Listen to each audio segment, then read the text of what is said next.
Biz hammamiz o'zimiz bilamiz. Avval mana bo'lsa, keyin bunday qilaman. Keyin buni qilib bo'lgandan keyin bunday qilaman, shunda bunday bo'ladi, yana bunday bo'ladi. Musibatimiz shu bizni, bilib qo'yinglar akalar. Biz o'zimizga nima kerakligini bilamiz.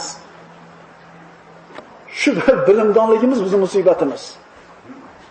Biz nimani so'rashimiz kerak? Robbana atina fid dunya hasana. Parvardigor bizga dunyoda ham hasanatlarni ber, oxiratda ham hasanatlarni ber deyishimiz kerak. Shunda nima berilsa, demak hasanat shu edi ekan. Chunki men Allohdan nima so'radim? Ishi yurishmaganligi aytasizki, demak shunday bir yaxshilik bor ekan deysiz. Bizning musibatimiz, biz bilamiz bizga nima kerakligini. Mashinasi zo'r. Almashtiray deydi. Mollanib ketdi. Keyin ikkinchisini oladi, kuni ustaxonada qolgandan keyin o'zi narigi mashinam yaxshi ekan, kichkinaroq bo'lsa. Chunki mollanib ketdi. Mollanib ketdi.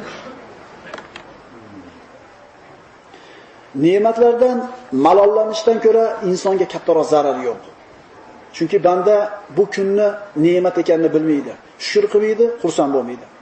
Aksincha, shikoyat qiladi, g'azablanadi, norozi bo'ladi. Mana shu kunini musibat deb biladi. Vaholanki bu banda uchun katta narsa edi bu.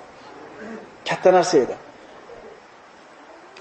Odamlarning ko'plari o'zlaridagi ne'matning dushmani. Alloh ularga bergan ne'matni fath ekanligini bilmaydi. Johillik bilan o'zlarining ustida turgan ne'matni yo'q bo'lishini o'zlari so'rab, shu ne'matni yo'q qilishga harakat qilishadi. Qancha ne'mat yog'ilib turibdi, buni ko'rmayapti. Qancha ne'mat kelgan, buni ne'matligini bilmaydi.